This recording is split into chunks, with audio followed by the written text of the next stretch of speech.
এই জিয়াউর রহমান ৭৫-এর পর আমাদের সামরিক বাহিনীর ১১০০ অফিসারকে বিভিন্ন কারাগারে নাস্তা খেতে খেতে জিয়াউর রহমান তখন ফাঁসির আদেশ লিখত, ফাঁসি দিয়েছিল বিভিন্ন কারাগারে।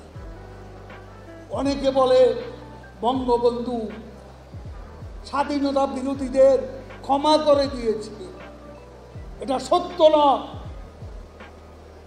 ১১,০০০ স্বাধীনতা বিরোধী কারাগারে ছিল। জিয়াউর রহমান ক্ষমতায় আসার পর এদের জেলখানা থেকে মুক্তি দিয়েছিল, যার মধ্যে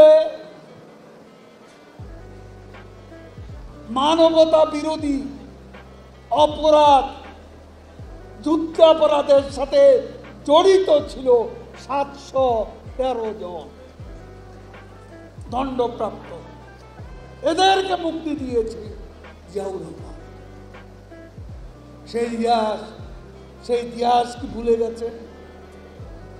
কথায় কথায় খুন খুন, কথায় কথায় আজকে বলেন কারাগার। আমি কি মিথ্যে বলেছি? এটা প্রমাণ আছে, তথ্য আছে। জিয়াউর রহমান কি করেছে?